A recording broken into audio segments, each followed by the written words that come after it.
Yes, so ready? yeah, I'm just almost there. Om Gyantimirandasya Gyananjana-shalakaya Chakshur-unmilitam yena Tasmai Shri-Gurve Namaha Shri Chaitanya Manobhishtam Sthapitam yena Bhutale Swayam Rupa Kadabahiyam Dadhati Swapadantikam Vandeham Shri-Guru Shri-Yuta-padakamalam Shri-Gurun Vaishnavascha Shri-Rupam Sagrajatam Sahagana Raghunathanvitam Tam Sajivam Sadvaitam Savadhutam Parijana Sahitam Krishna Chaitanya Devam Shri Radha Krishna Padana Sahagana Lalita Shri Vishakhanvitancha He Krishna Karuna Sindhu Dina Bandho Jagatpate Gopesha Gopika Kanta Radha Kanta Namastate Tapta Kanchana Gaurangi Radhe Vrindavaneshwari Vrishabhanu Sate Devi Pranamami Hari Priye Vanchakalpatarvescha kripa sindhubhyeva cha patitanam pavanebhyo vaishnavebhyo namo namaha.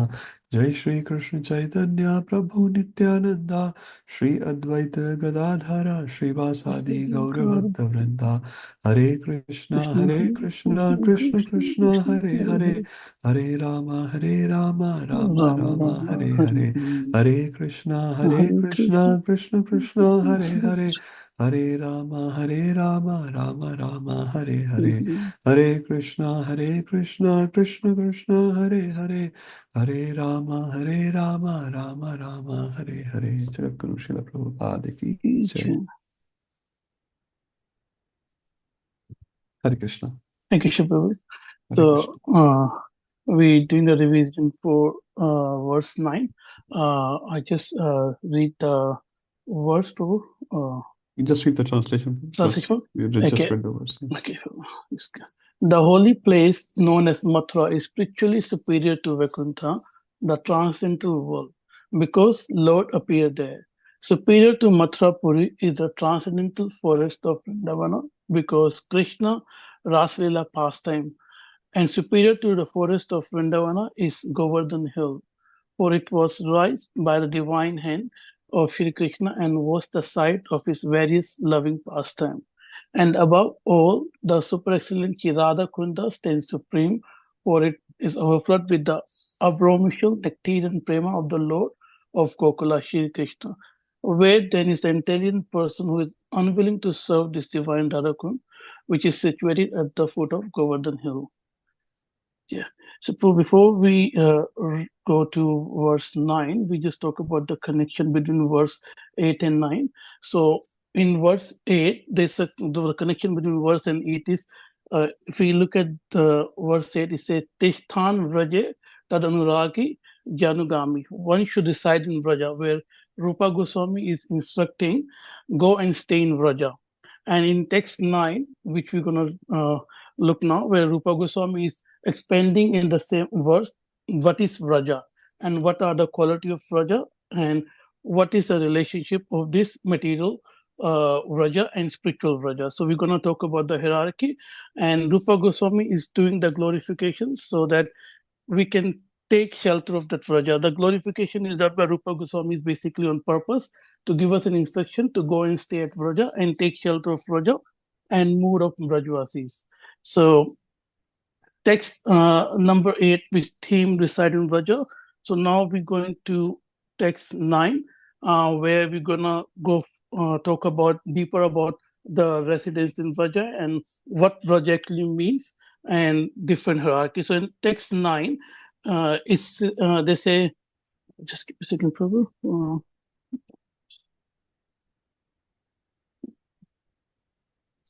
So text 9, we say we're gonna talk about the hierarchy of different holy dham. Basically, it's talk about spiritual world and the presence of dham, which are the representation of spiritual world in this material world, and we'll be talking about that. Verse 9 we discussed last week. We say that it's a ripened fruit.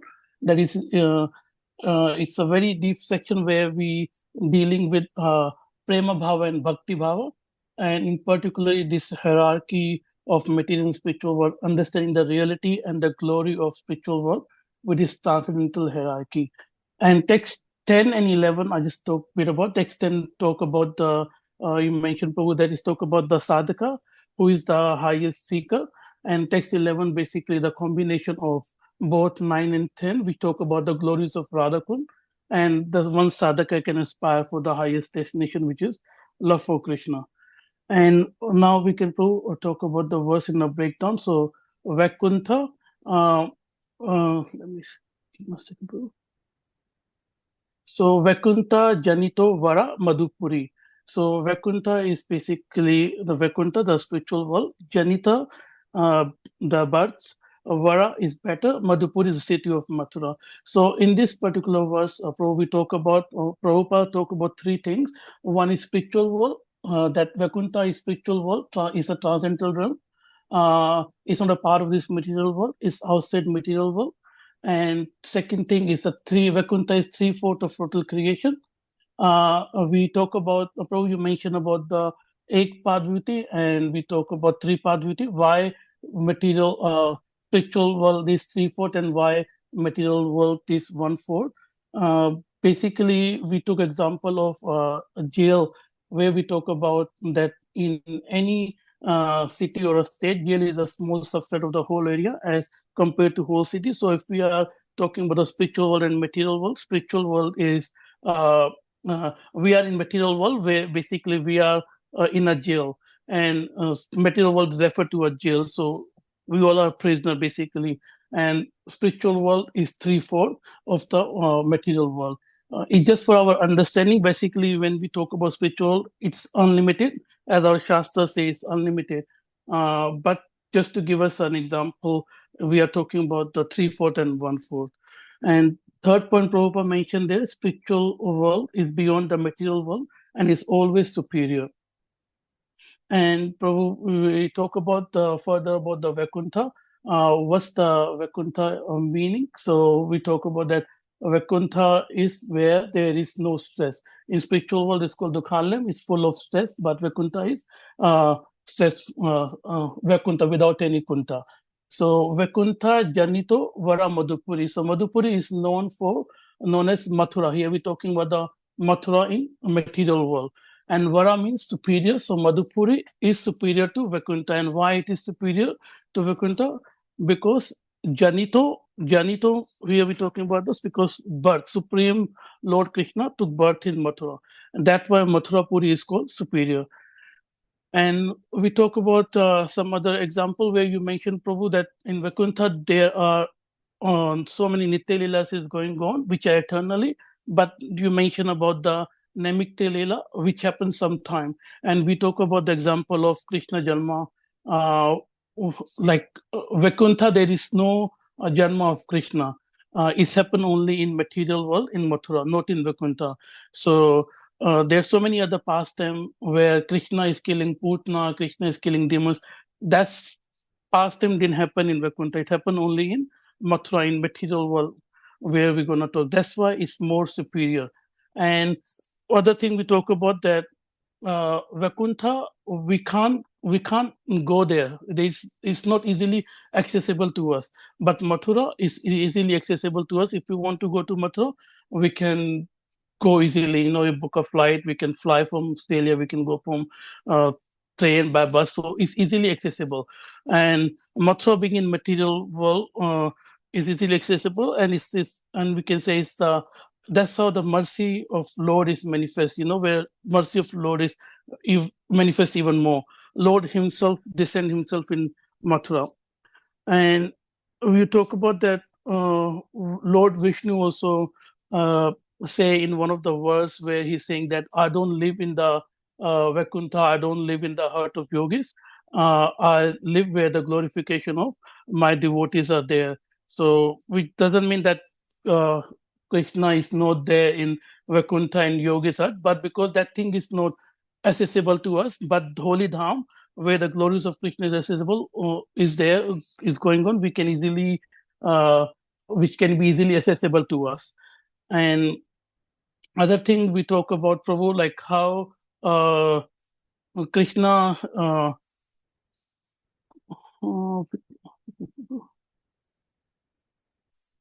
The other thing, the pastime of the Matsua we talk about Matsua has more pastime, which we already talked, and that's make Mathura is more special and more superior than Vakuntha.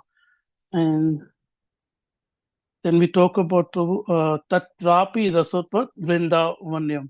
I just break down Prabhu. Tatrapi Rasovat, the Tatrapi is superior, Raso Swat, because of the performance of the Ras Lila.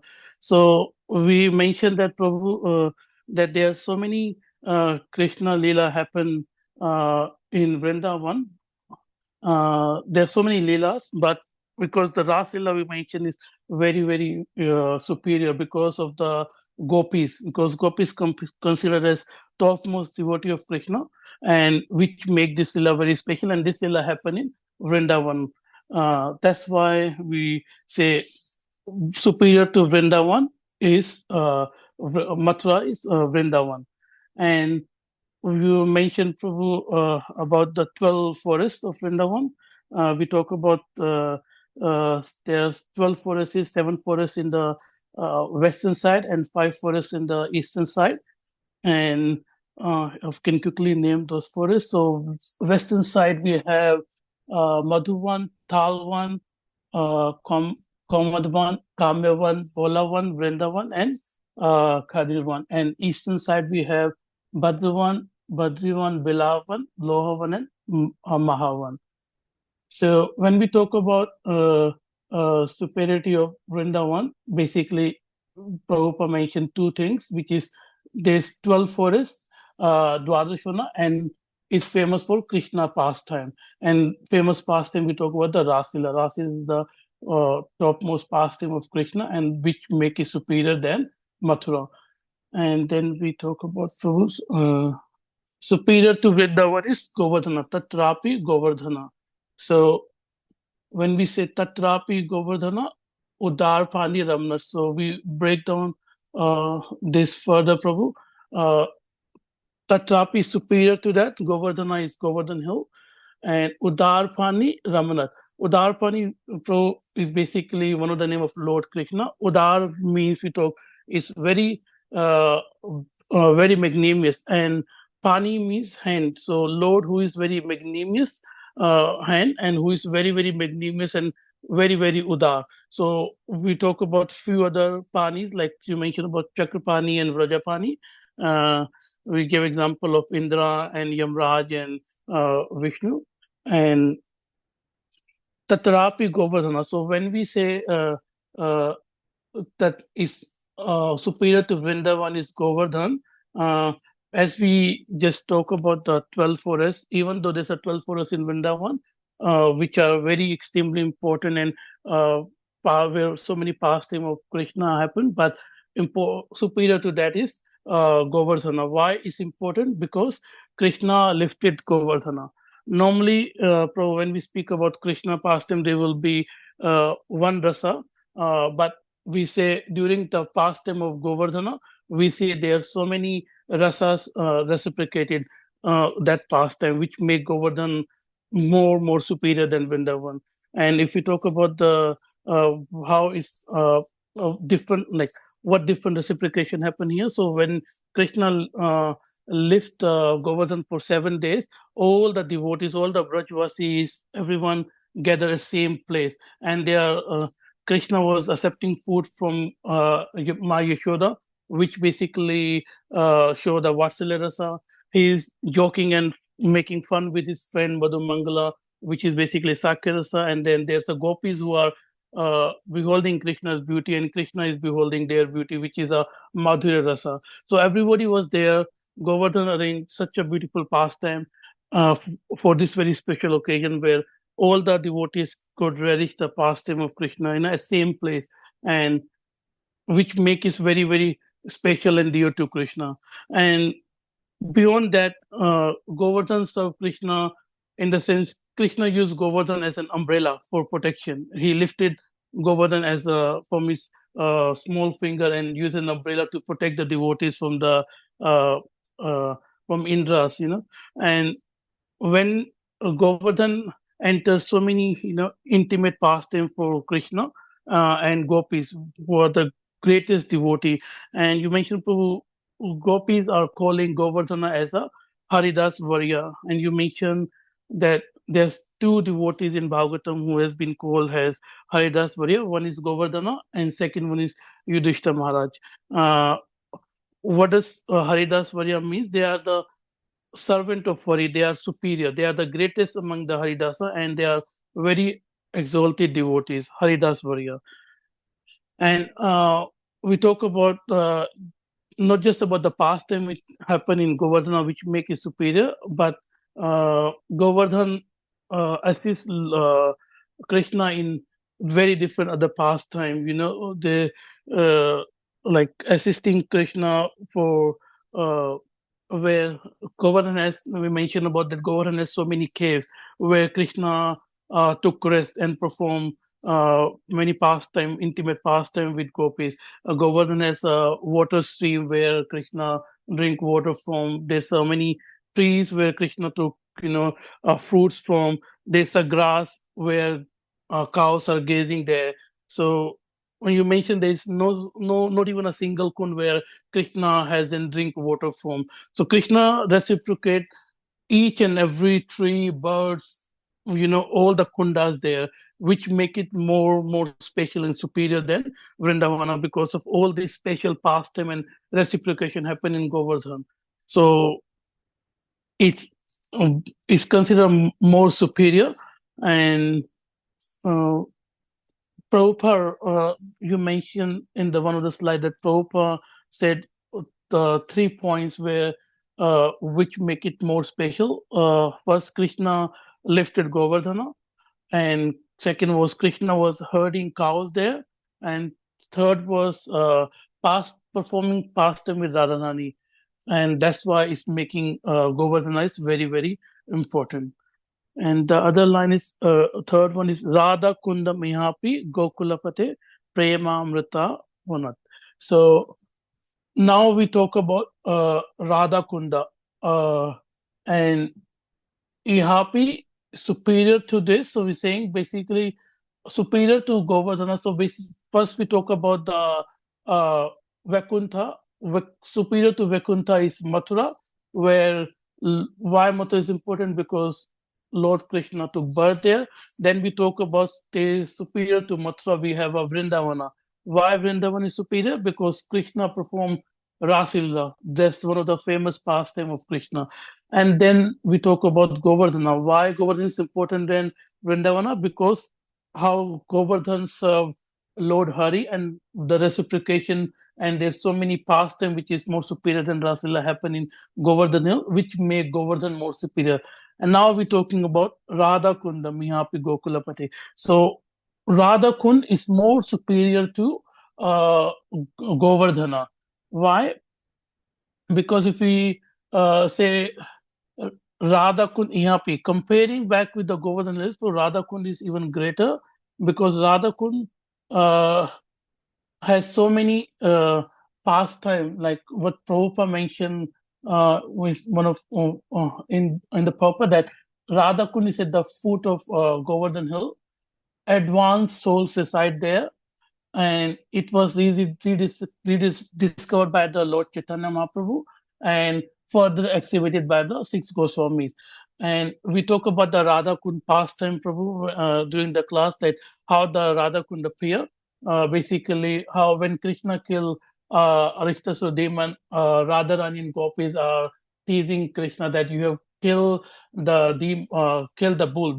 Even though it's a demon, they were teasing Krishna in a playful way, or you have committed such a great sin, so you have to now go and atone for the sin. You have to go and take bath in all the sacred rivers, and then we'll play with you. So Krishna being superior, he say, I don't have to go anywhere, I'll bring all the uh, holy river at one place. So Krishna make his own kunda, which called Sham Kunda, where all the holy rivers came. And then what Krishna did, Krishna just go back to gopis and say, because you took side of the demon, now you become sinful. Now you have to come and bath in Shamakunda and get purified. But Radharani said, no, because your sins are there, we are not going to take bath in Shamakunda.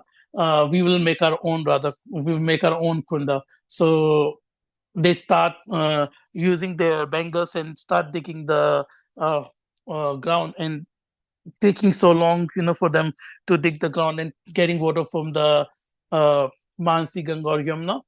So then Krishna asks all the holy rivers to go and serve Radharani. So all the rivers came together and seek service from Radharani, that if they can serve. And then Radharani, seeing their humble mood, allow them to serve Radharani. And then all the holy rivers come in the Kund, which Radharani and all the Sakis are taking. So that's how the Radha Kund came. We took on the appearance of Radha Kund.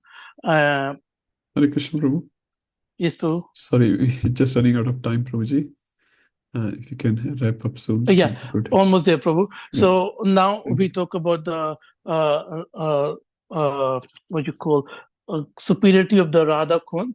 And as we discuss about the Radha Kund pastime and why it is more important, the Acharya explained the water in the Radha Kund is the love of Srimati Radharani. The water in the Kunda is prema of Srimati Radharani in a liquid form, and that's why it is so important. And other specialty of Radha Kund, there is a manifestation of the love of Radharani for love of Radharani for Krishna, and similarly the love for Krishna for Radharani. And we only talk about the point where Prabhupada say why Radha Kund is important, and then the last one we say uh, Kuryat asa vrajito giritate sevam viveki nakaha. So we saying Giri, uh, basically, just break down of the word correct. Right, just a second, bro. I'm just they say, who will be that not intelligent person will not take shelter of Govardhan Hill. And uh, we talk about Prabhu, the shape of Govardhan, that is a peacock, and Shamkun and Radhakund, the eyes of the peacock. And we, as a devotee, should serve Giriraj and take shelter of Giriraj and Radhakund and Govardhan Hill. So, Prabhu, I think I've gone too far. Thank you, Prabhuji. Very nice. Mohit Prabhu was hesitant to even present now. He has so much to say. You have to stop him. Thank you, Prabhuji. Hare Krishna. Sorry, Prabhu. Hare No, no, Krishna. no, all good. Thank you. Okay, let's go to our today's verse. Okay, so this is a chart we are referring. So last two verses we need to do, which is verse 10 and 11. So we are in the last section of Nectar of Instruction, which is the yellow, the most mature one, Bhava Bhakti and Prema Bhakti. So verse 9, as Mohit Prabhuji was saying, explained the spiritual hierarchy of different places. And verse 10 will be talking about the hierarchy of the different people, starting from the very sinful materialistic person. We go to the topmost devotee, who is Srimati Radharani, and her Radha Kund will be re-glorified in verse 10. So we already read the verse. We'll just quickly go to the translation now. Anyone would like to read? Charu Mataji, would you like to read the translation?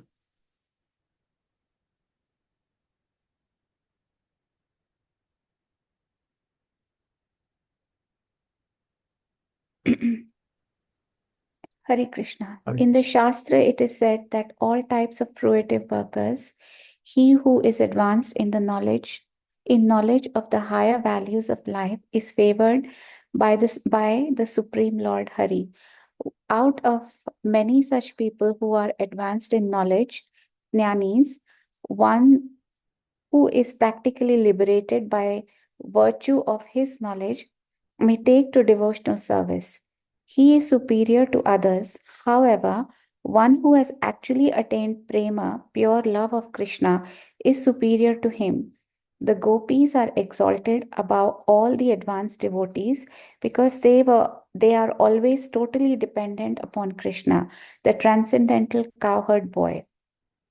Among the gopis, Srimati Radharani is the most dear to Krishna. Her Kunda lake is as profoundly dear to Lord Krishna as this most beloved of the gopis. Who then will not reside at Radha Kund and in a spiritual body surcharged with ecstatic devotional feelings, aprakrit bhav, render loving service to the divine couple Sri Sri Radha Govind, who perform their Ashta Kaliya Leela, the eternal eightfold daily pastimes. Indeed, those who execute devotional service on the banks of Radha Kund are the most fortunate people in the universe. Hare Krishna.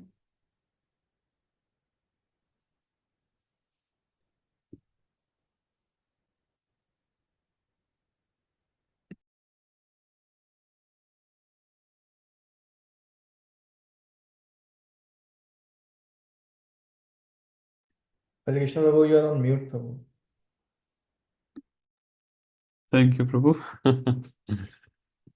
Okay, so Rupa Goswami is starting from the very beginning, word karmibhyaha, which is karmi. We'll come to the word in a second. What does karmi mean? What's the different meanings of karmis? Parito, in all respect, Hare is Supreme Personality of Godhead, Priyataya, because of being favored. So basically what we are saying here, karmibhya from ka means who is better, who is favored by the Lord. Who is favored by the Lord is described in the second line, Vyaktim Yayur Gyaninas. So it is said, Vyaktim Yayur. Yayur means in Shastra, Vyaktim, it's Vyakta or it's been said. Gyaninas are favored by the Lord. Now you can say Gyanis are favored by the Lord. It's just a relativity which we are talking here. From Karmis, who is better? As per this line, Gyanis are better. Why they are better, we'll look into when we deep dive inside the verse. But Gyanis in this particular verse are really written as Hare Priyataya. They are favored by the Lord because they're not at least into a gross materialistic sense gratification. Gyanis are better than Karmis. Tebhyo, from there, if you look at upwards, Jnana Vimukta. Jnana Vimukta means one who is liberated by Jnana, one who is liberated by knowledge. Who is better than that? Bhakti Paramaha. Bhakti Paramaha Prabhupada translates as who is engaged in the devotional service of the Supreme Personality of Godhead. So what are the three hierarchies so far? Karmis, Jnanis, and Bhaktas. Now in Bhakta also there's category, we'll look into it. Within those bhaktas, premi bhaktas, we have Prema Bhakti Mataji. So there are many bhaktas, but within that, premi bhaktas are more important. Who are those premi bhaktas? We'll look into it. So superior to the bhakta, normal bhakta category, premi bhaktas are greater. Now within those premi bhaktas, what is the next hierarchy? Tebhyasta, out of those, Pashupal Pankaj Drashas. Pashupal means पशुओं का पालन करने वाला, one who looks after pashus. Who's that? Gopal. Gopal means one who looks after the cows, or Pashupal. Here in this particular verse, Rupa Goswami mentioning Krishna as Pashupal because he's not only just looking after cows, majority obviously is cows, but other pashus as well. And we are also called as pashus. In 10th canto, we are also known as pashu. We are pashu, Dvipad pashu. And so Krishna looks after us as well. So Pashupal, Pankaj Drashas. Pankaj refers to anyone? Pankaja. Lotus. Lotus. Can you break the word, Vinay Prabhu? You have to change your name on your profile here. Pang means mud, and Yes. and kaj is like a So Ja. Pankaja. So not Kaja, is Ja. ja. Ja is Janma. Janma, yeah. Vaikuntha Janito Varamadevri. So Ja. Aja. Krishna is known as Aja. Ajopi Sanvyatma. Aja. So Ja. Pankaja. Pank, जिसका जन्म पंख में हुआ है. One who has taken birth in Pank, mud, known as Pankaj. Who takes birth in Pank? Kamal. Lotus. Lotus. So Pankaj Drashas. Drashas means Drashti. One who has lotus eyed. Here gopis have been referred as lotus eyed gopis because gopis are very beautiful. Their eyes are Pankaj Drashas. So Pankaj Drashas. So out of the Premi Bhaktas, who is greater? Who are the gopis? Gopis are greater than those who are Premi Bhaktas. Tebhya apisaradhika. Tabhya apisaradhika. And out of those gopis, who is the greatest gopis? Saradhika. Radharani is the greatest of all those gopi. Preshtas tadavad iyam tadiya sarsiyan. Even after that, iyam tadiya. Tadiya sarsi means her lake. Tadiya. we're also called Tadiya. Hum Vishnu ke hain. We belong to Vishnu, Tadiya. So Preshata, that was very, very dear. So Har Kunda, Radha Kunda is very, very dear to Krishna. Tam na ashret kahakriti. Na ashret. Nashred means who will not take shelter. Kahakriti. Who is that person? Basically, who is that foolish person who will not take shelter of Sri Radha Kund. So that's the particular verse. Okay, let's start the verse. So the first one, if you look in the verse itself, it says Karmibhya Parito Hare Priya. Karmibhya Parito Hare Priya. But Prabhupada very nicely have started the verse not from the karmis, from vikarmis. Huh? So there's a karmi and there's vikarmi. What does vikarmi mean? Any ideas? Vikarmi. Break the word. Mahasa Prabhu is about to say something. One who No? don't follow. Vikarmi. Can you? So V means vikrat. V means vikrat. Now V can also refers to vishesha, important. Huh? We can also vishesha mukti. So we call sometimes not mukti for Vaishnavas, it's called vimukti. Vimukti refers to visheshena mukti. Huh? What is that visheshena mukti? Getting to the service of Krishna, not just getting lean into the Brahman. So here vikarmi means vikrat karma. One who does everything which is contrary to what is supposed to do by a normal person. Huh? So whatever is suggested in the Shastra, he does exactly opposite. So in the hierarchy, can you see the bottom of my screen, everyone? Yeah. So vikarmis are on the lowermost part. Huh? Vikarmis. From vikarmis, go to karmis. Karmis, we go to jnanis. Jnanis to sadhak bhakta and prema bhakta. From prema bhakta, we go to the gopis. And from gopis, we go to Srimati Radha Rani. So these are the series. Why Prabhupada is calling them vikarmis? Let's have a quick look here. They act without Vedic knowledge. So vikarmis do not follow any Vedic injunctions. They first say there is no God, which you call it a straight atheist person. Atheist says there is no God.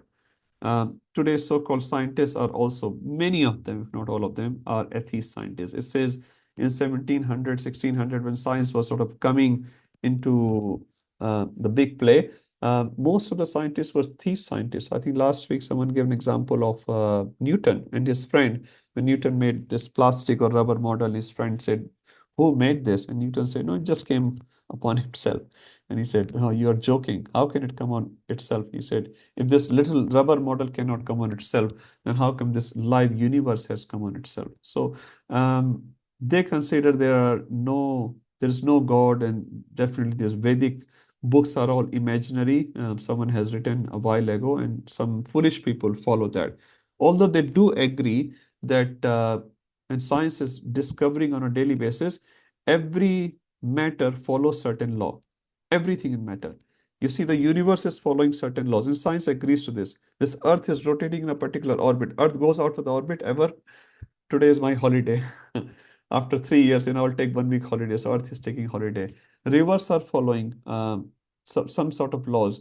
Mountains, clouds, winds, ocean, rivers, moonlight, moon orbit, sun, every single object in this universe, which we see from our gross eyes, science, they follow the law. So every single matter follows certain sort of laws. So, but science has not discovered as yet the law of consciousness. So if everything in matter follows the law, then consciousness of action should also follow some laws, isn't it? That makes sense. If some atheist scientist go on the top of the 10-story building and he jumps from there, he says, "I don't agree with the law of gravity," what will happen? If he jumps from the top of the 10-story building, you say, "I don't agree with the law." He doesn't have to agree with the law. He says you can't break the law of gravity. You can only break yourself against the law of gravity. You can't break the law of gravity. Law of gravity will not care. You're a scientist, you're a theist, you're a prime minister, or you're a pashu or an animal. The law of gravity doesn't care. So similarly, law of karma, you may consider or not, it will act. Now, the only difference between law of gravity and law of karma is many times law of karma is not instantly visible, giving a reaction, right? But law of gravity, you can instantly see the result. Person has gone to RNS, Westmead Hospital, or out of this world. You can instantly see that. But law of karma, we don't see. But if everything follows the law, then our consciousness, our actions also have to follow a law. Because our consciousness is subtle, so there are subtler laws rather than gross laws. So you can say law of gravity is a gross law. You can see straight away. And Chaitanya Prabhu gave a beautiful example. If you eat an ice cream, for example, you eat a lot of ice cream in the night, and the next morning you say, ice cream, you scream, your throat is gone. But there's a time lag of 10 hours or something. Manmohan Prabhu can correct me. He knows more than me in this particular aspect, actually, many, many more aspects. So everything is a delay reaction, isn't it, Prabhu? So sometimes you do something, but the result may not come immediately after a day or 2 days. Even science agrees that if you have a stomach pain, you go to the doctor, the first thing doctor asks, at least in India, what did you eat in the dinner last night? Isn't it? That's the first thing he asks. So there is a time lag. Always there's a time lag. Sometimes it's few hours. Some law of gravity is instant, for example. Stomach pain, half a day or something, and some lung cancer. Oh, you've been smoking cigarette for last 40 years. Obviously you've been drinking alcohol, some liver cancer or some kidney problem, and all those things. So everything follows a law, and there's always a time lag when the reaction come of that. But because our thinking, our consciousness, our actions is on a subtler level, so the laws are also very, very subtle. So we cannot say, there's a word called, I heard in a lecture, relative moralism. So relative moralism is something which is moral for you, you follow. Something which is moral for me, I follow. So for you, killing animals is immoral, you follow that. But for me, killing animals is completely normal. So that's fine. So you keep your morality with you, Mahasa Prabhu. I keep my morality with me. Don't impose your morality on myself, isn't it? That's what people say. Oh, you consider Durgaji as God. You consider Durgaji as God. I consider Ganeshi. I consider Shivji. I consider this. So whatever I consider, I do. Why are you imposing on me? You're calling me on this hall program every month, trying to impose some views on me. So people say like that, but the nature doesn't care all this. When you die, nature does not care who you were. You have to just follow the law of nature. So these Vikarmis have no knowledge about the Vedic culture, about God, how the laws of nature are working, how the laws of consciousness are working. So they say there is no God, there is no Vedic culture, there's no these books. I can do whatever I like to do. As far as I'm not caught, I'm safe, isn't it? If the red light camera is there, you can just slow down on the red light camera, and rest of the time you speed up. That's what we do all the time, isn't it? Sanjay Vyas Prabhu, you do that? He's a very nice person. Most of the time, we slow down when the red light camera comes in and we speed up again. Similar thing we follow in life as well. As far as no one sees me stealing something, for example, I'm fine. No one saw me, but nature is looking at it. Bhagavatam says in 6th canto, Yamraj says actually, there are 12 CCTV cameras on all of us. 13 is Yamraj and 14th is Paramatma himself. So there's a constant CCTV going on. Not one CCTV, there's 14 CCTV going on in each and every jiva. Now, we may not be able to see it. We don't see so many things, but what does it matter? We don't see the red light camera in the night when we are drunk and we pass through. Notice comes after 4 weeks or something. So we karmis have no idea about all these things. And they say there's nothing beyond my eyes and my jurisdiction. Ishwaro aham bhogi, siddho ham balvan sukhi. So as far as I am happy, I'm sukhi, I can exploit others. That's it. No worries. No worries, mate. That's what they call in Australia. No worries. No, the worry is going to come sooner or later. But they say they act without any Vedic knowledge. And this is not appreciated by saintly persons. Rishabh Dev, verse 5.5.4, Nunam pramatta kurute vikarma, na sadhu manye. Rishabh Dev is saying, I do not consider that as a sadhu, as a wise person. 522, yehi sansparsha bhoga dukha yona evate adyantavanta kaunteya na teshu ramte buddhaha. Buddha means buddhiman. The buddhiman does not do any raman in sense gratification which starts from touch, for example. Yehi sansparsha bhoga. Anywhere where senses comes with the sense objects, they come in contact with sense object, we feel some gratification. Buddha person do not do any raman in that. But buddhu, buddhu means foolish. Vijay Gopi Mataji. So the Buddha means Buddhiman, wise person, and Buddhu. Buddhu means foolish. Buddhu always goes there. Huh? And he says, oh, this alcohol is very nice. This is very nice. That is very nice. Huh? So all these things a Buddhu is doing. Huh? So if you are an intelligent person, you will consider this nice thing. Last point Prabhupada says, they, as a result of their vikarmic activities, take birth as animal, trees, and plants in their next life. Prabhupada was once in America somewhere, and he was walking, and one of his disciples showed him a scene while they were walking, a live scene. Some people have come in a place which is full of dirt and mud, and some humans are playing with hogs, boars, or sewer in the mud. And they are throwing mud on each other. They are throwing mud on hogs. So Prabhupada disciples said, Prabhupada, look at them. In next life, they will become hog. Prabhupada said, what do you think about the next life? They are hogs in this life itself. Because they're playing with hogs. So if this is what you want to do, Krishna will arrange that. Prabhupada says some people are changing their gender through some operation. Prabhupada says you don't have to do that operation. If you're thinking consciously about a female or a female to male, next body you'll get like that. So nature is automatically doing that operation. It'll give you a perfect body, which is very, very suitable if you have those many desires. If you want to swim a lot, it says, next life you can become a fish. If you want to fly and what do you call skydiving and bungee jumping and whatnot, you become a bird. You want to eat raw meat, you become a lion or something. You want to run fast, you become a ghoda, you become a horse. So nature will arrange everything. It's just a matter of few years. That's all. You don't have to do operation, this and that. They're all called vikarmis, and next life they go down. What's that verse? Madhye tishtanti rajasaha. Jaganya Ganavastita, Adho Gachanti Tamsa, Adho Gachanti Tamsa. They go downwards, actually. They go downwards. Okay, so next one, which verse starts from Karmibhya. Karmibhya refers to these karmis. Now, karmis from the current modern ISKCON lingo perspective are gross materialistic people who are very much engrossed in the sense gratification. But here, Rupa Goswami is not referring to those karmis. He's referring to karmakandis. Whose karmakandis? Who also want sense gratification like vikarmis, but the huge difference is vikarmis do not follow any Vedic law. They want sense gratification. They can kill someone, they can exploit someone, they can steal from someone. As far as they are safe, they find it okay. But karmakandis also want sense gratification, but they do consider there's a higher authority. There are many gods or demigods which are the agent of the supreme God, and if I want sense gratification, I have to please them.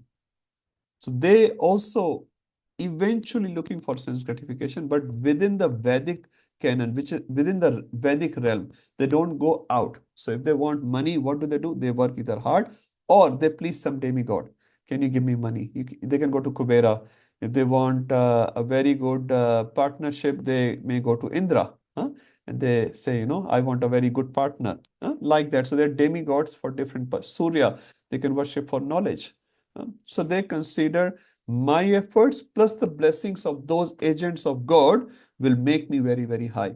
But what's the problem with that? Anyone can give a reference from Bhagavad Gita. They can attain a lot of punya, and then they can even go to Swargloka. They can enjoy a lot of bhoga in Swargloka. But what's the problem with that? So they're temporary, and we talk about Pitra, when they worship those, they go to their planet. Yes. So one point which is in 920, Chide Purne Mrittilokam Vishanti. When your punya is cheated, when your bank account credit is finished, Hare Krishna, get out. You go to a hotel, you pay, $500 a day. You hire the hotel for 4 days, you pay $2,000, and now you want to extend your stay. What they will say? Give me money. Prabhu, I don't have money. Then Prabhu, I don't have a room for you. Get out from here. So if you don't have a credit in Swargloka, what do? They throw you out of that. And then you start again. Mritilokam Vishanti. And then as Mohit Prabhuji said, they're all temporary planets. Not only the planet is temporary, even the demigods who have given you both, that is also temporary. Anyone can give an example from Bhagavatam, Sanjay Prabhu? This temporariness? Um, People go, enjoy, and then come back. Anyone else? Any examples from anywhere? This temporariness, even the God who has given the the boon, that is also temporary. Indra, Shiv, how? Yes, Prabhuji? Yeah. Shivji gave the boon to Bhasmasur. Thank you, Prabhuji. Yeah, that was. Thank you. That was a very big boon. What Yeah. happened? He killed himself from that Yeah. boon itself. Thank you, Prabhu. Anything else which comes to your Hiranyakashipu? Even to Brahmaji, he worshipped Brahmaji for 36,000 years. He was almost like immortal, almost like immortal. But he could only rule for 5 years. Only 5 years after 36,000 of the 36 celestial years, 36,000 celestial years of tapasya and ruling for only 5 years. Panchavarshiya Yojana. 5 year government. That government only lasted for 5 years. And then he got killed by Sri Narsingadev. So these are all called karma kandis. Now Hiranyakashipu was not just karma kandi, he was much more than that. He was vikarmi. Ravana was also vikarmi. But in one section of his life, you can say, he knew if I need to get power, where should I go? To Brahmaji or Bhasmasur, go to Shivji. Because I can't do so much hard work. I need blessings of these demigods. They go there. But the problem is they fall down. So if in the series you see the bottom, vikarmis and then karmis. Now Prabhupada writes some characteristics of these karmis. They act according to Vedic knowledge. So they are not going out of Vedic precinct. No. So they within that, they know if the problem in their life is happening, what's lacking in their life? My punya is lacking. So they start doing a lot of dana. They will have organized a lot of Sunday feasts, sponsorship. They do all that. They will wear some anguthi that their chand, their moon is weak. I don't know many anguthis or other thing. Some gem panna for this, neelam for that. They do all that, because they have belief. Actually, they have belief. There's some higher personalities who are controlling my life. So how can I please them? And by their pleasure, I'll get more sense gratification. This is called karma kandi. They're definitely superior to Vikarmis. They're elevated to higher planets like the moon. They can go there, enjoy for 10,000 years, drink Somrasa, enjoy Nandanandan, which is the garden of Indra, enjoy with some Apsaras, and then return to Mrittiloka 921. That's the only problem with that. Very, very temporary. Their boons are temporary. Their lokas, which they go to, they are temporary. Even the master of that loka, like Indra, Chandra, Varun, they're all temporary. So they are called karma kandis. Next line, Rupa Goswami says, Karmibhya parito hare priyataya. So parito is greater, karmibhya from karmis is greater than who is favored by Lord Hari. So hare priyataya. So we should all understand Gyanis is not like a small position. It's quite big. And what's the hierarchy from karmis here? Karmis are still engaged in sense gratification, and sometimes can be gross sense gratification, although they are not sinful. Now, vikarmis are sinful. Karmis are not sinful. They are arranging their sense gratification in a nice way. But jnanis are not at all interested in the sense gratification of this material world. Not gross body sense gratification. I want to become a king. I want to enjoy with so many partners, and I want to become very famous and all those things. They know this material world is temporary, and I don't want to be in the material world. If I want a higher enjoyment, I need to enjoy in Brahman. So they're definitely higher, definitely higher. And Rupa Goswami called them Hare Priyataya. Why? Because if Lord is not favoring you, you'll not even get that feeling, isn't it? We still think about how our life can go on smoothly, but they are not thinking like that. Their focus can still be I, but that I is not based on their facilities provided by the material world. So in that hierarchy, they're really, really higher. But the point is, they're also, Prabhupada says in the purport, they're also in ignorance. Why? Because they are not still acting on the highest platform. They're still in avidya. What is their avidya? By going and merging into the Brahman, they will become the supremely happiness. But that's not the point. As we have discussed, I think in the NOD perspective, in the material world, the highest sukha is called sex sukha. As per the definition of this material world. Higher than that is the Swarga Sukha. Devananda is considered 100 times higher than this material world Sukha. From Devananda it says 100 times higher is Brahaspati Ananda, Brahaspati, who is the guru of demigods, from a material perspective, he actually enjoys how every demigod is going down to him. Guru Maharaj, what can I do for you? From Brahaspati Ananda is higher than this Brahmananda. So Brahmananda is thousands of times higher than this, the best pleasure this material world can provide. But that Brahmananda, Rupa Goswami is saying, is like a tiny, tiny drop in front of the prema or the ananda which you get in serving Krishna. So if you consider Bhakti Ananda is like an ocean, Brahmananda will be like a tiny drops.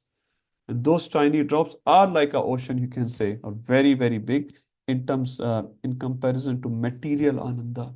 So Brahmananda is very, very high, but in comparison to Bhakti Ananda, Rupa Goswami says, it's just a tiny drop in front of a big ocean. So if you're very, very thirsty, you will go for a tiny drop or an ocean. If you really want to enjoy, you will go in ocean. So Bhakti Ananda is like that.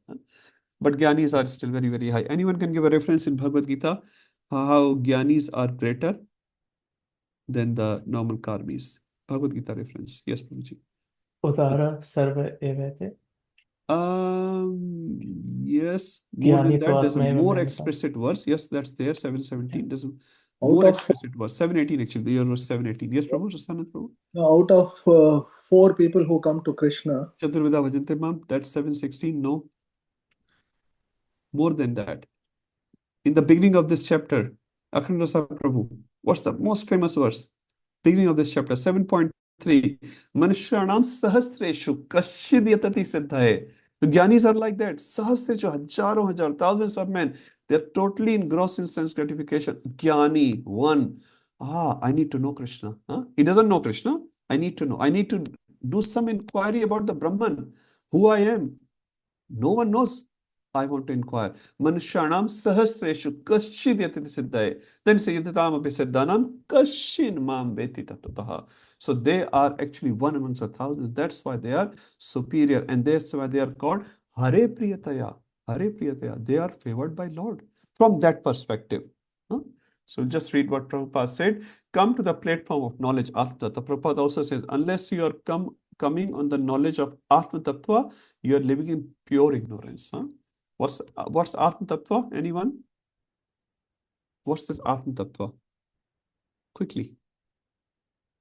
knowing that I am the soul. Knowing I'm the soul. So if you're still acting on the, or at least considering you're the body, you're in pure ignorance. So Prabhupada says, unless you come on the platform of Atma Tattva. Atma Tattva means you are Atma, not the body. You are the driver, you're not the car. If you consider you as car, you're foolish. Which people consider. My Guru Maharaj said in a class, if you scratch my car, I scratch your face. So their heart gets sunk if someone even touches their car. So yeah, Manushanam says Kashitati Siddhaitam api Siddhanam Kashin Mam Veti Tatataha. And then Rasanand Prabhu, as you said, 716 and Sanjay Vyas Prabhu 718 Udara Vete Gyani Tatma Mematam. So starting from 7.3. Superior to karmis, they know fruitive activities will bind them and they do not act on those fruitive activities. Finally, Prabhupada says, unless takes to devotion service is still avidya. 719, who can say very quickly? No time. Bahunam Janmanam Ante. Jnanavan. So that's the culmination of Gyanis. After taking many, many births, even these Gyanis, who are Manusharam says, Kashidati Siddhaya. So out of those thousands of Gyanis who have taken many, many births, they will come back to now Vasudeva Sarvamiti. And Prabhupada, Krishna called them Sab Mahatma Sudurlabha. That Mahatma is first thing, that is a Mahatma, and that is Sudurlabha. It is very, very rare Mahatma who consider Vasudeva as everything. So this is the journey of Gyani. Let's go after the Gyani. Rupa Goswami says, Tebhyo, out of those Jnana Vimukta who are liberated by knowledge. They're definitely situated in knowledge. But who is higher than them? Bhakti Paramaha. Bhakti Parama. So Rupa Goswami says, Bhaktas, or the people who are engaged in devotional service to Lord Krishna, they are much higher than those knowledge who are Jnana Vimukta. So if you look in the hierarchy on the bottom, Vikarmis, Karmis, Jnanis. Now in Bhaktas, there are two categories. The first one which we are talking right now is sadhak bhakta. He is not a perfect bhakta. He is a sadhak. He is the seeker. He is still seeking. He is still performing Vaidhi bhakti. He is following rules and regulations. He is trying to engage his senses in the service of the Lord of senses. Hishikesha sevanam bhakti ruchyate. He is engaging his senses and as much as mind to the service of Rishikesha, Krishna. But he's not perfect as yet. But even this sadhaka is much greater than Gyanis. So you see the comparison. So which category we fit in out of all this? Anyone? Yes, Prabhu? Where are we right now? No, yes, Prabhu is a prema bhara. Not even Karmi. He's super humble person. So we are okay, at least theoretically in the sadhak bhakta platform, isn't it? We are performing our sadhana as much as possible. We make many mistakes, but we are in that stage where we are trying to serve Krishna. So we are called sadhak bhakta. Now, if you go to a jnani, a real jnani, he will say, "You ISKCON wala are nothing." You're just eating so much, you're dancing, you're worshipping these deities, this and that. But as per Rupa Goswami, you see, in the hierarchy, even if you're Jnana Vimukta, so we're not talking a Jnani who is a practicing Jnani, who is perfected Jnani, Jnana Vimukta. The word here uses Jnana Vimukta. A Sadhak Bhakta is higher. So can you imagine what is the position which Prabhupada has given to all the bhaktas? Prabhupada has given a very solid guidelines from morning to evening. And he says just by performing the morning sadhana, which many devotees do very nicely, around 40 angas of bhakti out of 64 is covered. 40 angas of bhakti out of 64. So nice. Every morning from 4 a.m. to 9 a.m., these 5 hours, they perform whatever the guidelines have been given. They perform 40 ankas of bhakti. And if you're doing that every day, day by day, day by day, day by day, day by day, by the time you leave your body, Ante Narayana Smriti. You will smaran Narayan. You will remember Narayan. And that's the perfection. That is the perfection.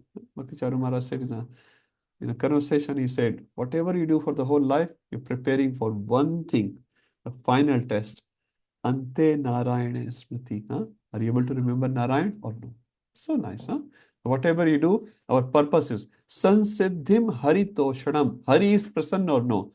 The world may be pleased with us or not pleased us, who cares? But if Hari is pleased with us, Sansiddhim Haritosham, that is the perfection of your life. You're able to remember Krishna, perfection of your life. There's nothing else needed. And if you have done everything but you cannot remember Krishna, sorry. Sorry, not that it will be wasted, but Shrama eva hi ke. Now, yadiratim, Shrama eva hi kevalam. All you have attained is labor. All you attained is labor. So, Sadhak Bhakta actually is a pretty high, so we should never get discouraged. Sometime, I don't want to name any organization, they discourage ISKCON devotees. They discourage ISKCON devotees. But actually, you see right here, 400-500 years ago, Rupa Goswami has written these verses. He's saying, Jnana Vimukta. Tebhyo Jnana Vimukta Bhakti Parama. One who is engaged in service of Krishna is much, much higher. Much, much higher. Okay. Okay, Prabhupada has given perform devotional service under regulative principles. Now they are in Vaidhi Sadhana Bhakti, they are not perfected beings, but they are in the journey of being perfected. Okay. Higher than that is Premaika Nishtastataha. Premaika Nishtastataha. So Nishtha means Nitaram Tishtha. One whose situation cannot be shaken. So Vishwanath Chakravarti gave example of a banana tree and a banyan tree. Banana tree, it says anyone can uproot a banana tree. A little strong person can uproot a banana tree. But can you imagine uprooting a banyan tree? You wouldn't even know where to start from. The actual banyan tree, if you go in India, there's so many. You wouldn't even know because all the roots are going up and down. Which is the actual stem, you don't know. So you cannot uproot a banyan tree. So Nishtha is considered in the 9 stages of devotional service is like a banyan tree. And banana tree is like a very smooth, pliable thing which can change, which can be uprooted by strong arguments, strong opposing arguments. So Premaika Nishtha. So out of those sadhak bhakta who are situated in Nishtha, in Prema, They are the higher one. Now, what's the example of them? Narad Muni, Sankadik Rishi. They are not just bhaktas, they are premi bhaktas. Prabhupada gives this example here. They are pure devotees. They have developed pure love of Godhead. Narad, Sanak, and Sanatan, and similar devotees like them. They are considered premi bhaktas. They are not normal devotees. They are very, very high quality, superior devotees, and they are much, much higher than sadhak bhaktas. But if you go further, among premi bhaktas, tebhyo ta pashupal pankaj drashas. Pashupala pankaj drashas. So Pashupala, as I said, is referred to Krishna. Pankaj drashas refer to the gopis. So out of those, even higher than those premi bhaktas like Narad Muni and Sankadik Rishis, extremely highly elevated devotees, gopis are considered the highest elevated devotees. Now, why is that? Let's start our discussion now. So far we understand the hierarchy. Just put it on the bottom. Can anyone say very quickly? We're just learning. Vinay Prabhu, who is in the top one, the lowest one? Everyone can unmute very quickly. We'll just have a quick. Vikarmis, Prabhuji. Vikarmis, thank you. Yeah. Higher than Vikarmis? Karmis. Vikarmis. What's the definition of Vikarmi, Sanjay Vyas Prabhu? Atheist. Just one line. Yeah.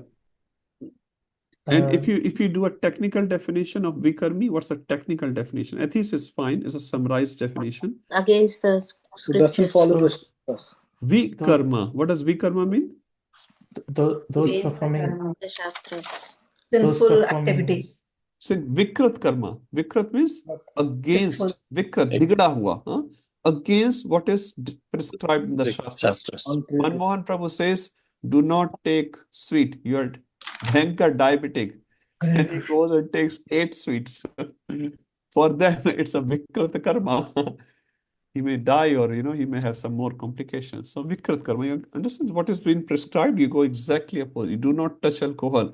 And he goes and drinks 5 bottles of alcohol. Vikrati, Vikarma. Okay. Karmi, what's the definition of Karmi, Mahasa Prabhu?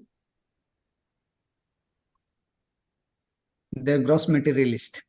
Can you define more? Yeah, karmis are there all like they believe in God, but only for fruitative activities. So they actually worship demigods, they do all the yagnas and everything, but the main reason is that is only for their benefit, right? And they are still engrossed in sense gratification. They are not out of sense gratification. Yeah. Okay. Thank you. Are they sinful, Mahasa Prabhu? They're engrossed in sense gratification. Are they sinful? Well, they are sinful because they are not following the scriptures and the real purpose of the scriptures. Okay. But they are doing it for a higher cause, and that's why they actually happen to go to higher planet system, right? They up to the planet of what you say Indraloka. Or they can go into Brahmalokas. They're not sinful actually. So they want sense gratification, but the Vikarmis are sinful people. They will do anything for their sense gratification because they don't have any, like there's no constitution for them. If there's no constitution, just do whatever you can do. If I have to kill n number of people to become the king, no problem. I can do that. Yes, Sanjay Vyas Prabhu. Prabhuji, can I clarify something, Yes. please? The categorization of Pap and Aparad, would this be correct to say that Vikarmis are Papis and Aparadis, but Karmis may not be Aparadis but are Papis? Yes, so you're right, Yeah. but the concept of aparad will not apply on this Vikarmis because they're like animals. They're like animals. So aparad only comes when you're becoming Krishna conscious, you're dealing with bhaktas. But they're completely ignorant. If a tiger eats meat on Ekadashi, will you call him aparadi? He's a tiger. So similarly, these Dvipad Pashu, and Bhagavatam says that, they are Dvipad Pashu, Mahabharata says that. Dharme nahina Pashupir samana. So without dharma. So they don't get so much aparad because they are ignorant people. But if a Brahman does a pap, for example, that can become aparad because he is dealing with Krishna, he is dealing with Supreme Brahman, he is dealing with devotees of Krishna. So that's very serious actually. Even a small thing, I've heard in Amrind Prabhu's class a very little thing, very, very nice. There was a Brahman boy who will His father will say, okay, give me tulsi leaf to offer to Shaligram Shila, but this boy will always give leaf without washing. His father will say, you have to wash tulsi leaf. Then you should offer to Shaligram. And this boy will always forget. After some time, I don't know, years or something, this father said, I curse you. You cannot be a Brahman because such a simple thing you cannot follow. Like washing the tulsi leaf, you cannot be a Brahman. I curse you to become Shudra. And he said, but I agree with you, what you are saying, that I'm a Shudra, but I've been offering tulsi leaves. So father said, because you've been offering tulsi leaf, you get benefit of that as well. Huh? So you'll become Shudra, but because you have done some seva to Shaligram, you will become a Shudra or lower than Shudra in your next life, but you still do the holy name chanting. And actually, next, as for one Purana, this was Haridas Thakur, who born in a Muslim family, which is much lower than Shudra, but he was doing Harinam because he has done service to Shaligram with Tulsi leaf. Amrinder Prabhu said in one of the classes. And some other version also says he's Brahma and he's Prahlad as well. So anyway, one Puranic story is like that. So yeah, whatever service we do, Neha Vikramashrasi Pratyavayo na vidyate. So this is not going to get lost. So Shubham, Sanjay Vyas Prabhu, is that okay? Yeah. So aparad and pap only comes when you start on this journey. Before that, we are a pashu. Yeah. So vikarmis are just papi, pure ignorant souls. And the example is Prabhupada made all these vikarmis into Mahatmas. And Prabhupada says, our movement may cross into swans. And then later we do become swan if we follow the process nicely. Yes. So it was just another question on the classification of papis for karmis. So we also see in Bhagavad Gita, Yagya Shashthan, so Yagya Shashthan, Santa 330. so like, karmis, they don't offer to Krishna, so they eat verily only sin. Yes. Yep. So then that cycle of papa, simple. Yeah. They'll become animal. They'll become worse than animal. They'll become worm in a stool and all those things. But they will not do aparad like, they have said some wrong words to a bhakta. Okay. So, karmis, and after karmis, who will say? Next one, quickly. Gyanis. Maybe someone else can also participate. Gopinath, Prema Bhakti Mataji. Gyanis, Prabhu, are What's the definition of Gyani Mataji? They are on the platform of knowledge, I can say. Yes. Who has understand that you said Atma Tattva, like science of soul. Yep. So they're dealing on the level of Atma. So they are not looking for the enjoyment of this body. Anything more, Mataji? Very important word. They are very eager to know about the Lord. No, they are not eager to know about the Lord. They're only acting on the platform of Atma Tattva for the soul. Aham Brahmasmi. I need to merge. So they're definitely not related to the Lord as yet. But there's one very important word in Gyanis. Anyone else can help? Unless they engage in devotional service, they are still in avidya. Yeah, that is good. One more. Very important word. Level, You're right. level of Brahmananda. Sorry? They are the level of Brahmananda. They lived on Brahmananda, that's fine. But one more important word. No, they are bound to fruitive activities. No, they are not bound to fruitive activities actually. They are gone beyond. They are gone beyond. That's true. Because they are not working on that bodily platform. One important word. Hare Priyataya. Hare Priyataya. They are favored by Lord. So we should not have any disrespect for them. So because it's written in the word Hare Priyataya. They are favored by the Lord. And what do you mean by that? Anyone can say? Jadharma Prabhu, Hare Priyataya. What does it mean? They are favored by Lord. What does it mean? Lord bestows mercy on them. They are also Priya. They're also Priya, yes. But what's the meaning of that to us? Unless they are favored or anyone is favored by the Lord, you cannot come out of the bodily consciousness. You cannot. Because Manushyanam Sahasreshu Kashidati Siddha. How can you come out of the bodily platform? We are eating, sleeping, mating, defending, isn't it? Most of the time we are in this bodily platform. So unless you are Hare Priyataya, you cannot come out of the bodily platform. In 4th canto of Srimad Bhagavatam, Anga Maharaj prays to Lord Vishnu.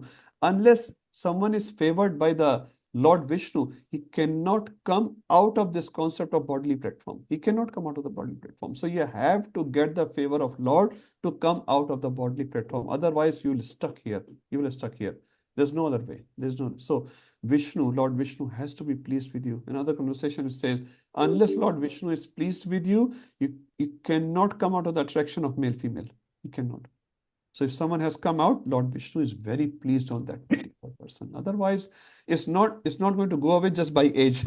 Because Bal chale gaye hain to attraction. It's not going to happen like that. And Prabhupada or Swasti Prabhupada gives this famous story where I think Akbar asked Birbal, so when does this male-female attraction goes? And Birbal says it never goes. Akbar said, what? The old people wouldn't have any attraction. And he said, no problem, my lord, I will respond to you. So one day, some great celebrity person was dying in his kingdom, very, very old, but he was a very famous person. So Akbar said to Birbal, let's go and meet with this person. And Birbal said, yes, my lord, but take your youngest daughter. Huh? His young daughter was, I don't know, 22-year-old, very beautiful. So, so they three went into that room. When they went into the room, the first person, this old people who was dying on the bed, looked into was the young daughter. And he was constantly looking. And then Birbal said to Akbar, look at this. And Akbar said, you are right. You are right. Huh? Just by our hair growing gray, that attraction is not going to go away. Huh? So it says in Bhagavatam, Lord Vishnu's mercy has to come on you if you want, if someone wants to come out of that attraction. Lord Vishnu's mercy. It's really very high platform. Anyway, so we got Gyanis, we got Vikarmis, we got Karmis, and modern ISKCON lingo, Karmis, gross materialistic basically. But here Karmis refers to Karma Kandis.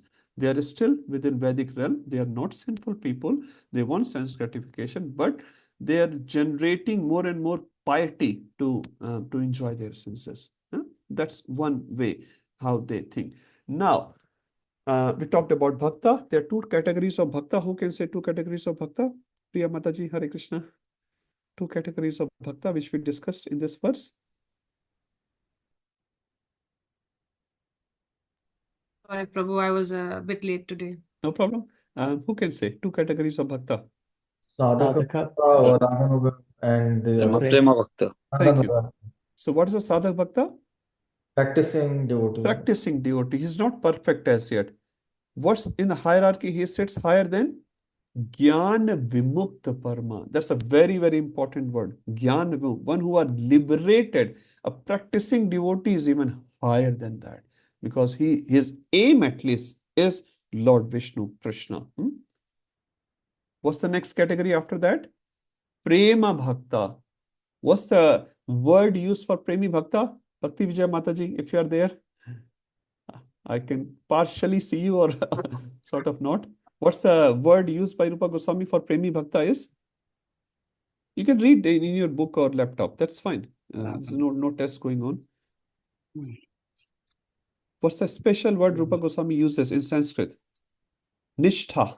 Nishtha.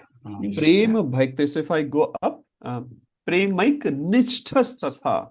So what's the difference between sadhak and this? Nishtha. His faith is very, very strong. Very, very strong. They are called Premi Bhakta. Their faith cannot be shaken. What's the analogy we discussed? Anyone remembers? Banana tree and the banana. Thank you. So you always remember banana versus banyan tree. Bargat ka ped. Kele ka ped, bargat ka ped. Bargat ka ped, who have seen, very, very difficult to uproot. Almost impossible. Almost.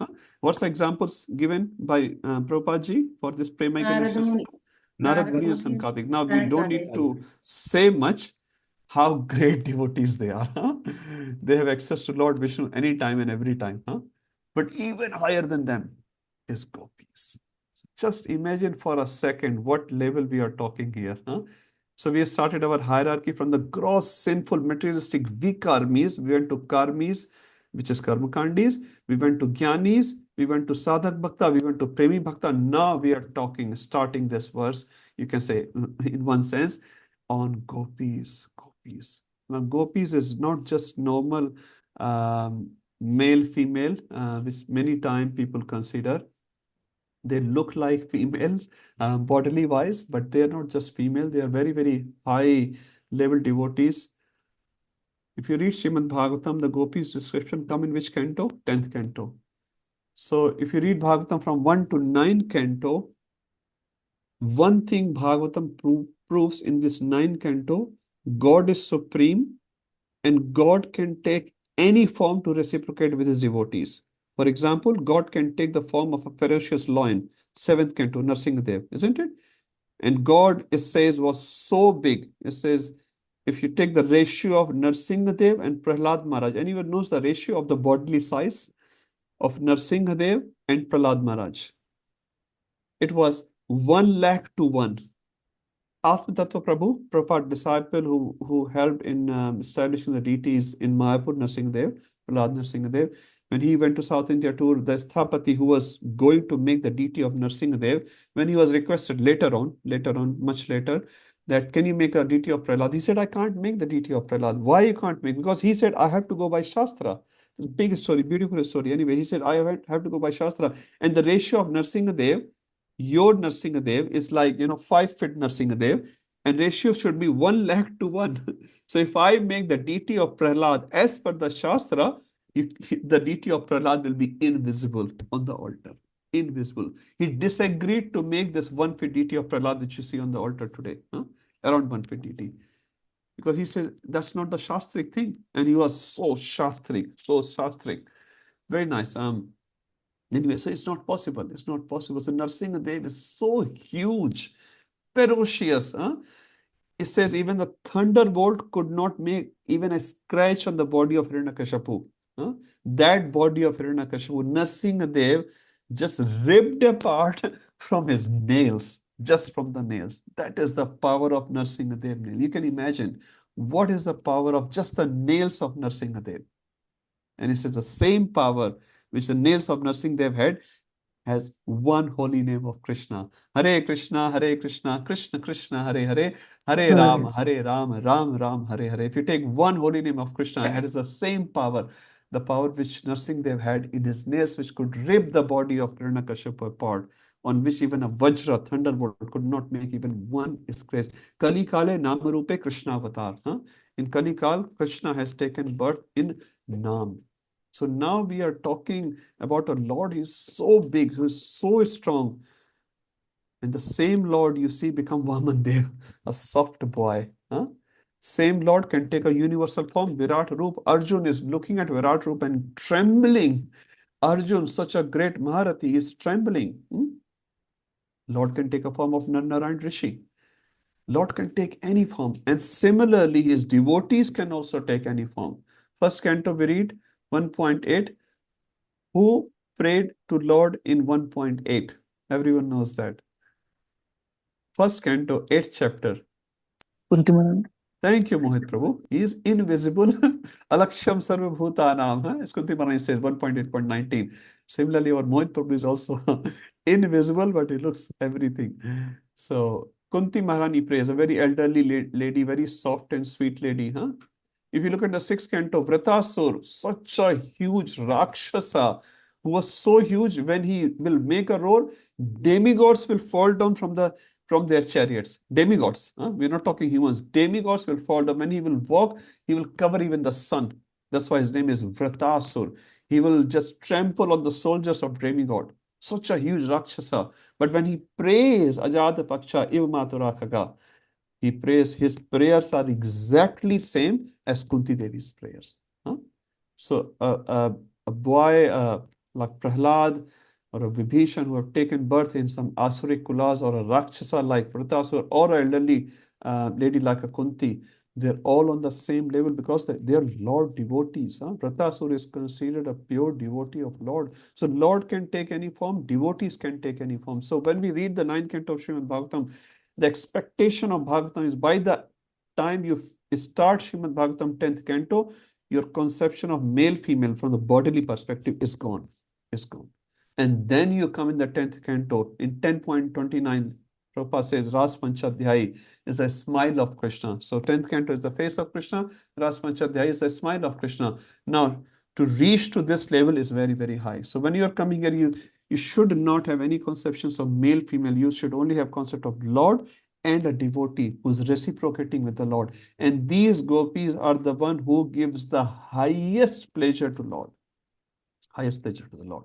Not that the devotees are not giving, but the highest pleasure to the Lord is given by these gopis. Why? Because they are ready to quit anything and everything for the Lord. Now, when we have to leave something for the Lord and we get glorified for it, then leaving is still easy, isn't it? You get a certificate, Bhakti Shastri, Bhakti Vaibhav, and whatnot. You get some sort of certificate. Oh, Prabhuji, thank you so much. You did. Suppose after you did something for the Lord and people are criticizing you, is it easy? Be honest. If everyone around you criticizing you for what you have done for the Lord, is it easy? जूते पड़ते हैं अरे I did so much and you are criticizing me. I sacrificed so much for the Lord and you are criticizing me. Very, very difficult. But gopis, when they left their houses, just imagine, Yajna Patnis, when they left their houses, they were not allowed to come back. That was Vedic culture we are talking. In Ram Rajya, we hear one dhobi, one lady could not come back just for one night because the river was flooded. She had to stay back on the river side. She came back next morning and the dhobi said, no entry. And here, gopis are going first to meet a man. Even the modern world is considered not so nice. And then you're going to meet a man in the middle of the night. And then you're going to meet a man who is standing in the middle of the night in a jungle. And you are in an age where the Vedic culture was so prominent. Just imagine for a second, what will be the results of that? They were not allowed to come back. Many gopis left their life. And these gopis, they leave everything, they go to Krishna. In 10.30, the 30th chapter of 10th canto, Krishna says, why have you come here? And he says, okay, you must have come to see the beauty of Vrindavan on Purnima night. Now you can go back. And they say, what? Go back? What are you talking? What are you talking, huh? You have invited us. It says, when Krishna was playing the flute, every gopi heard her own name by the flute sound. Her own name. So now, this is Krishna only can do that. When you're playing, suppose you're playing a flute and you're saying, Indulekha, Chitralekha, Lalita, Vishakha. But every gopi heard her own name, that Krishna is only calling me. And she thought, at least, I have to leave everything behind and just go to Krishna. It says some gopis were cooking, some gopis were dressing themselves, some gopis were feeding their children. They left everything down. The husbands and mother-in-law, father-in-law saying, where are you going? I'm going. Someone closed the door and they left their body. So these gopis, when they arrive Krishna, and Krishna says, why are you here? Gopi said, we cannot go back. No, we cannot go back. And the end of 30th chapter, Krishna starts Ras Leela with them. And then 31st chapter, what's the 31st chapter, Mohit Prabhuji? Gopi Geet. Gopi Gita. The 19 famous verses which Sanjay Vyas Prabhu loves, those 19 verses. So those famous 19 verses comes in Gopi Geet. And 32nd chapter, when Krishna comes back, and then he have another conversation with them. So the point is, gopis left everything not to get good of the world, but to get bad of the world, which is the most difficult part. And that's why Krishna says in 1860, Sarva Dharmanu Parityaja. Another organization, sometimes they interpret this Sarva Adharmanu Parityaja, because they say, why you have to quit dharma? But they don't understand the depth of this word dharma. They don't understand it. They say Sarva Adharmanu Parityaja, which is not possible actually. Krishna says, Paritranaya sadhunam vinashaya chatuskarma dharma sanstapnarthaya sambhavami yuge yuge. Krishna says, I come for dharma sanstapna. In the same Krishna, 1866 says, Sarva dharmanu parityaja. Sarva dharmanu parityaja. And that is being practically demonstrated by these Braja Gopis. And that's why they come as the highest. As the highest. They don't care. We went to Kids Janmashtami 2 days ago, and some kids were performing this famous pastime of when Krishna had this headache, famous headache of Krishna. No one wants to give the Pad Dhuli. Gopis are saying, take. Narad Muni, what are you waiting for? Don't you know you're going to go to hell? Of course we know that. Of course we know. But our staying in hell forever, if it treats Krishna even for a chana, even for a second, we are very happy to go to hell and have Krishna this pleasure of relieving the headache. So this is the position of gopis. They leave everything for the sake of Krishna. So if you look in the hierarchy, Vikarmis, Karmis, Jnanis, Sadhak, Bhaktas, Premi Bhaktas, Gopis, and Srimati Radharani. So we're in the second last. Prabhupada writes, they only know how to satisfy Krishna. They do not know anything else. What the word will say. It says in Hindi, no?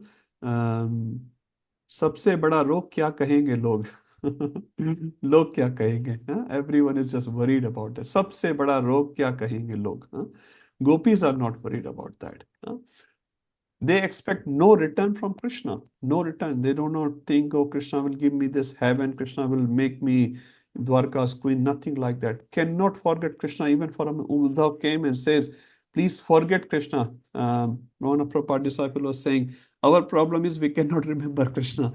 And then all the classes, Hari Nam, festivals are meant for this purpose so that we can remember Krishna. Uddhav is giving instructions to gopis for what is the purpose of that? Please forget Krishna. Uddhav saying, forget Krishna. This is the level of gopis. They are most exalted of all the devotees. And those devotees who include Narad Muni and Sanaka Sanatan. Those level of devotees, they are much more exalted. These are the some. Now they serve Krishna in Vipralamba Bhav, mood of separation, which is the mood of Lord Chaitanya. This is better than serving directly. There's so many times when we are serving directly, and it has happened as well with Prabhupada as well. When we serve directly, many times we become complacent to our spiritual master, to the senior devotees. Arey, ye to roj milte hain. We see them every day. We have this bhav of knowing them, and then we sometimes correct them, as we heard in the previous lectures. That's not very nice. But gopis are serving in mood of separation, which is called Vipralambha Bhav. And sometimes it's much better. It says love grows when you are separated. So gopis are serving in that bhav. This we discuss about the Ras Panchadhyay. Gopis left everything for the sake of Krishna. Tabhyo Pisa Radhika. But amongst those gopis who are so exalted, Radharani, Srimati Radharani, Prabhupada called, Srimati Radharani is the topmost. If you look in the hierarchies, Karmis, Gyanis, Bhaktas, Prema Bhaktas, Gopis, topmost is Srimati Radharani. Why she is topmost? Let's go to the Nectar of Devotion, have a quick glimpse of it. Okay, we'll go there a little later. First read Prabhupada comments and then we'll go to the Nectar of Devotion. So Prabhupada writes about Srimati Radharani. She's the highest of all gopis. She cannot be excelled. No one can say, I will serve Krishna, I will satisfy Krishna more than Srimati Radharani. No one can say that. Krishna cannot understand her. Krishna himself says, Krishna knows everything. He is the knower of everything except one thing. He cannot understand what Srimati Radharani feels in serving Krishna. And that's why Krishna has to take which incarnation? Anyone remembers? Lord Chaitanya Mahaprabhu. Thank you. Thank you. So Chaitanya Mahaprabhu, who has the mood of Srimati Radharani, who is the complexion of Srimati Radharani, Krishna has to come for this one purpose because he cannot understand what pleasure Srimati Radharani takes in serving Krishna. Prabhupada, right? That's why Krishna came as Sri Chaitanya Mahaprabhu. Now, let's look at this diagram. This originally by His Holiness Bhanu Maharaj. So, Bhanu Maharaj ki jai. He explains in his class. So, we're starting from Rati. So, we all know there are 9 stages. Now, we're talking the 8th stage, which is Rati. This is all explained in Nectar of Devotion. So, this is from Rupa Goswami. Rati, which is a Sthai Bhav. It is a favorable expression of full eagerness and jubilation. So Rati, as per Rupa Goswami Nectar of Devotion, says, before sunrise, you see the sun rays comes and you'll see some light in the sky. So this is a preliminary stage of prema, very, very high stage. Which Bhakta in Srimad Bhagavatam was in this stage? Anyone? Everyone knows that Bhakta? Bharat Maharaj. Bharat Maharaj, thank you, Prabhu. So Bharat Maharaj was in this stage almost, just pre to prema, almost there. Now comes the prema, which is the highest perfection, which we read in our book, generally speaking, the 9th stage, remains in spite of causes for its destruction. Now this is the definition given by Bhakti Purushottam Maharaj. Even if you have thousands of causes to break the prema does not break. Now in this material world, what happens? Even if you have no cause to break, people break, isn't it? In small kids, they say, kutti ho gayi. In adults also they do. When we have actually no cause. If you have one cause, definitely, breakup happens. And in actual prema, it says, even if you have so many causes, asle seva padartam pinastumam, adarshanan marm hatam karotva, yatha tatha va vidadhatu lampato mat pranan natha susa eva napara. Srimati Radharani is saying this particular verse of Sikshastakam. I know, Sakhi, that my pranath, Krishna, is a lampat. But he can embrace me, or he may not come before me. He can break my heart, but he is my Lord unconditionally. I will not put any condition on Krishna. Because you do this for me, then I love you. In the material world, it's exactly opposite, isn't it? Prabhu, what do you do for me? क्या किया है आपने? पूरे जीवन. My Guru Maharaj says humorously, he said, even if you serve your whole family, your whole life, but when you become 65, say, now I need to go to Vrindavan. तो लोग यही कहेंगे, क्या किया है आपने हमारे लिए? कुछ भी नहीं किया है.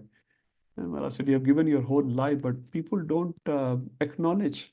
What to speak of reciprocating that, they don't even acknowledge that you have done something. This material world. But a spiritual world is exactly opposite. Now, after prema, which we don't generally read, the stages are sneha. Now, prema is, as you can see on the last one, is a dasya ras. So if you develop prema, you can definitely get the entry, because the entry in Goloka Vrindavan, or I should say rather Vaikuntha Loka, spiritual words, is from prema. So you have to have a ticket of prema. We have Prema Bhakti Mataji. You have to get the blessings from Mother Prema Bhakti. So that's a minimum requirement. It's not maximum. Many times we say it's a maximum. No, sorry to say, in the spiritual world, this is a minimum entry requirement. And that corresponds with Dasya Rasa. Now, when prema further matures, which is sort of unimaginable by us, it's called melting of the heart. It's called sneha. That gets demonstrated in Sakhya Rasa. Further is Rag, which is Vatsalya Rasa, Mother Yashoda, Kaushalya Mata, Dashrath Maharaj, Nanda Baba. Then it further matures into Man, which is anger, then Samadhurya Rasa. Further that is Pranay, very, very intimate. This is the gopis, not queens of Dwarka. Actually, this is the both examples are there here. Then pranay goes to anurag, which is intense pranay with joy on meeting. Then comes mahabhav. Mahabhav also have some subcategories. Anurag with sattvic bhava. Some gopis are there. Ruddha, intense sattvic bhava. Adhiruddha. Then modana, mohana in separation. Divyonmad. And then the final one is Madan, continuously present in Srimati Radharani, giving life to all bhavas. So even technically you see, and she's the only one who has this Mahabhav, continuously present Mahabhav. No other gopis as well. So when Prabhupada says she cannot be excelled, this is the reason she cannot be excelled. No one can even imagine to serve Krishna in a way which Srimati Radharani herself is serving. Okay, so this is the technical ones. Now come to some Brajalilas here. So we're talking about 1031 Song of Separation. In that Song of Separation, gopis are making one thing. Anaya Radhito Nunam, Bhagwan Hari Ishwara, Tanno Vihaya Govinda. So when Krishna left, this is 1030, the last part of 1030, Tanno Vihaya Govinda. So Govind, Krishna, who left the Ras Leela, but when he left the Ras Leela, he left every single gopi. Now the numbers of gopi given by different acharyas are different. Some says, Bhakti Purushottam Maharaj, 1 billion gopis were there that time. 1 billion gopis. Now, how do they fit in that small village of Vrindavan? We don't know. That Vrindavan can expand. Vishwanath Thakur says it's like a lotus flower. It can expand as much as required by Krishna's pastime. So 1 billion gopis. Some even said 10 billion gopis were present on that night of Sharad Purnima. Anyway, he left all the gopis, 1 billion, but he walked out with 1 gopi. So imagine that gopi must be very, very special. Very, very special gopi. He has chosen that 1 gopi out of that 1 billion gopis. Anaya Radhito, because that gopi has served Krishna the most. Bhagwan Harishwara, Tanno Vihaya Govinda. But after some time, Krishna even leaves that gopi. Krishna even leaves that gopi. and that they become extremely, extremely desperate for Krishna. And when become extremely desperate for Krishna, then they sing this Gopi Geet, which is 10.31. After the Gopi Geet is finished, Krishna does appear in front of them. But Krishna wanted to play. He wanted to test a little bit more. So Acharyas explained, Krishna appeared in the form of Lord Vishnu.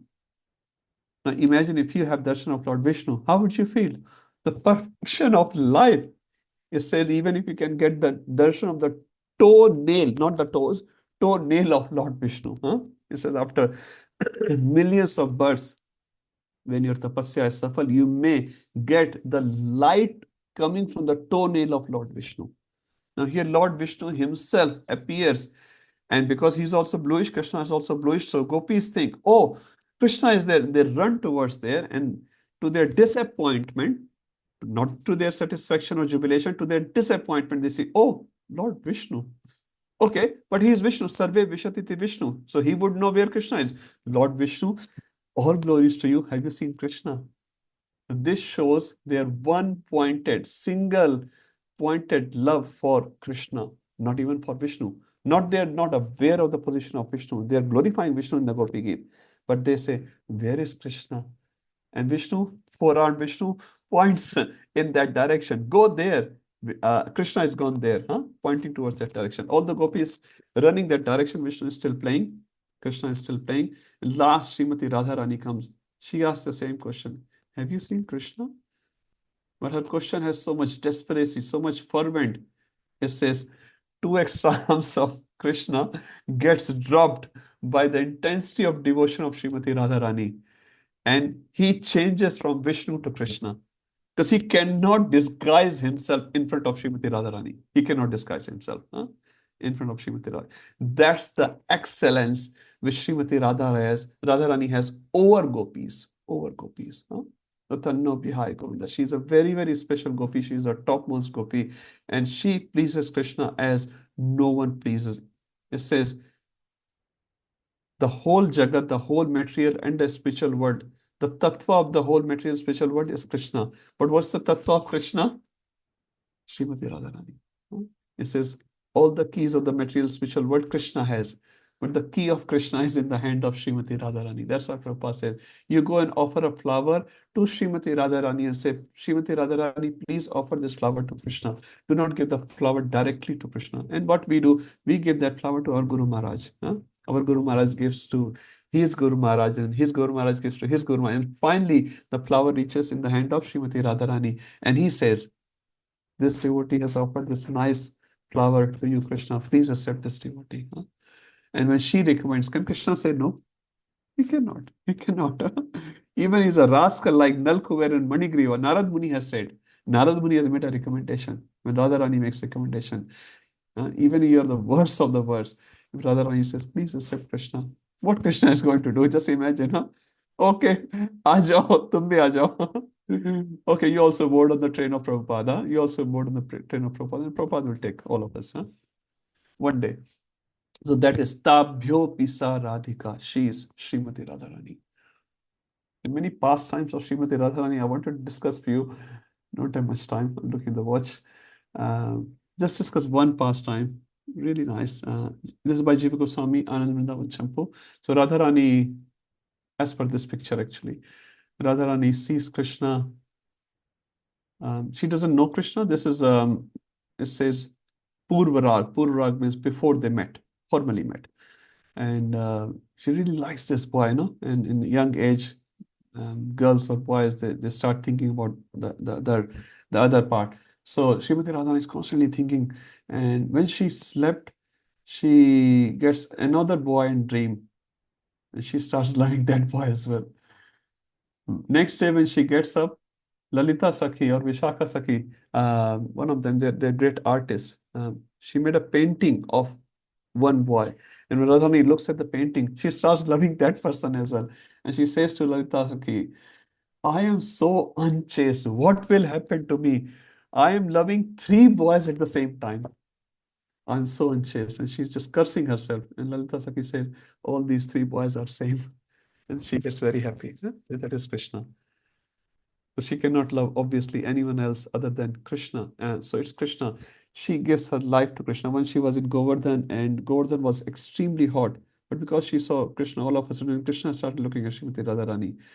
And Govardhan was extremely, extremely hot. But because Krishna was living, all the Radharani's feet were burning in the hot sun, especially by touching the hot stone.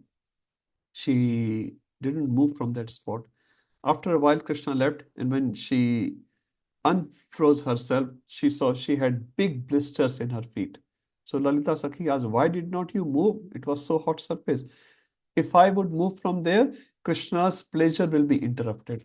How could I move? How could I move? That is Srimati Radharani. She gives everything to Krishna, everything. Anyway, many, many pastimes, can be a whole class. But this is Srimati Radharani, who is the highest. And Tadiya Sarasi, which is Radha Kund. We already spoke about Radha Kund. Today Mohit Prabhu also spoke about Radha Kund. We'll not speak about Radha Kund, but we'll just take a few words from Srila Prabhupada purport. So Radha Kund, which is the favorite of Srimati Radharani as well as Krishna. Radharani is like most exalted place, explained in Laghu Bhagavatamrita Uttarakhand 45. Serious devotees must take shelter and execute their devotional service at the bank of Radha Kund or in the mood of the Radha Kund or Srimati Radharani. Now, there's a famous verse of Padma Puran. I'll just quickly read. This is Padma Puran verse.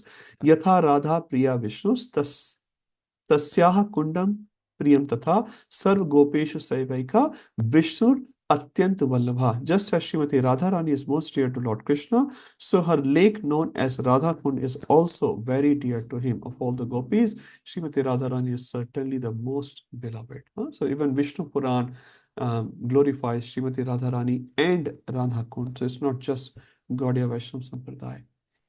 Okay, so last one very quickly. So this is the progression of bhakti, hierarchy of different people, what we can aspire. So Vikarmis, Prabhupada says, they act without Vedic knowledge. They're not appreciated by saintly persons. They take birth as animals and trees and plants in next life.